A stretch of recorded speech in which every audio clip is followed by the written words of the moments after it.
caos, congestionamento. No Brasil, a frota chega a quase 50 milhões de veículos automotores, de acordo com o IBGE. O resultado disso, motoristas estressados. Ninguém gosta de ficar parado no trânsito. O tempo vai embora. Fica naquele anda e para. Difícil ter paciência e levar numa boa, né? Em várias partes do país, esse problema é rotineiro. Parece longe de acabar, mas tem gente de olho no futuro e que está fazendo a sua parte para diminuir o fluxo de veículos e ajudar a deixar o planeta mais limpo. Nas principais ruas e avenidas do país, esta cena é comum de se ver. O carro, que tem capacidade de transportar até 5 pessoas, geralmente só leva o motorista mesmo. O especialista classifica 3 principais impactos causados por esse avalanche de motores ligados. O primeiro é o excesso no consumo de energia para movimentar essas máquinas. Em segundo lugar, a emissão descontrolada de poluentes liberados pelos combustíveis. E tem outra questão: os espaços públicos estão sempre ocupados. De repente, o pedestre perdeu o espaço. Carros, carros e mais carros, por todos os lados. É um assunto delicado que merece ser debatido. Em 2012, foi criada a Lei 12.597, que regulamenta a mobilidade urbana no país. Quando se fala em trânsito, muita gente fica de cabelo em pé, porque esse cenário já é realidade há bastante tempo para quem vive nas grandes cidades. Não é tarefa fácil conviver com o congestionamento, com a poluição, com o barulho das buzinas. Isso certamente afeta a qualidade de vida da população. Um estudo feito em 2015 por uma empresa holandesa especializada em tecnologia de transporte revela que 3 capitais brasileiras são as que mais sofrem com o trânsito no mundo. No Rio de Janeiro, por exemplo, o estudo mostra que cada motorista gasta em média 100 horas por ano parado nos engarrafamentos. Ainda de acordo com a pesquisa da empresa holandesa, o Rio de Janeiro, Salvador e Recife são as capitais brasileiras onde os motoristas mais perdem tempo no trânsito. De acordo com um especialista, países com grande extensão territorial, como o Brasil e os Estados Unidos, levam o motorista a usar cada vez mais o transporte individual, devido às longas distâncias percorridas. Mas em países europeus, por exemplo, a realidade é outra. As principais avenidas de Brasília e de outras capitais do país contam com faixas exclusivas para táxis, policiais, bombeiros e ônibus circulares. É uma tentativa de desafogar o trânsito. A queima de combustíveis derivados de petróleo provoca grande quantidade de gás carbônico na atmosfera. Polui o ar, nossos pulmões e contamina os grandes centros urbanos. Os gases destroem o equilíbrio da atmosfera. O aquecimento global e o efeito estufa são parte da consequência desta realidade.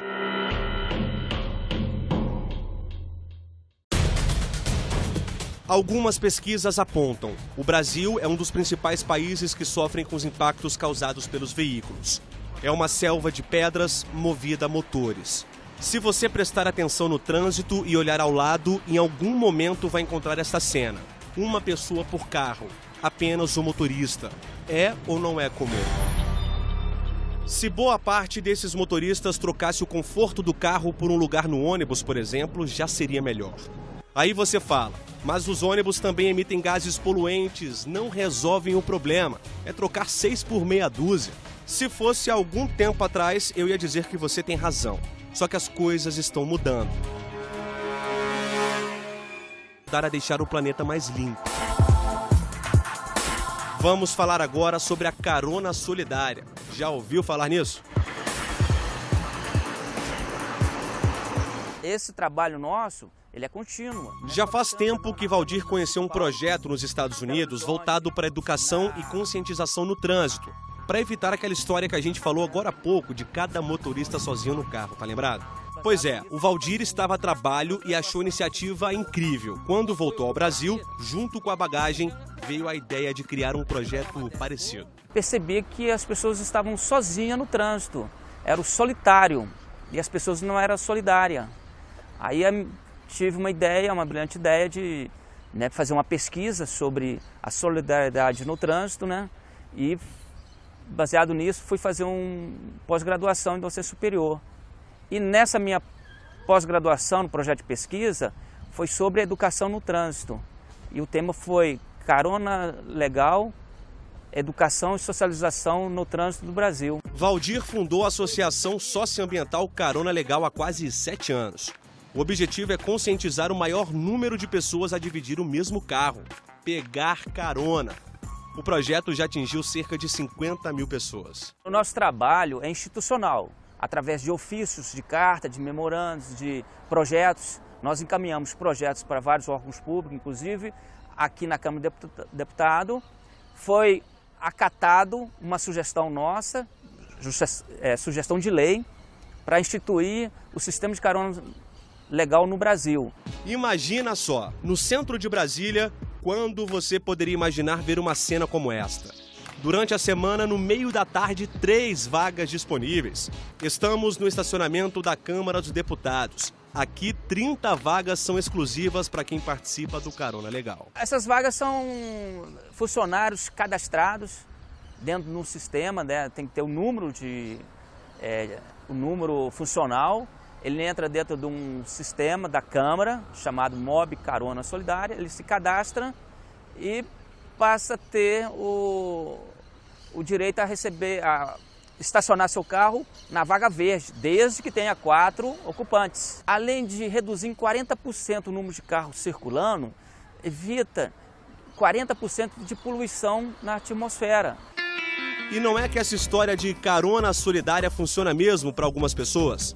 O Eduardo, o William e a Luciana trabalham nesta empresa de contabilidade em Brasília.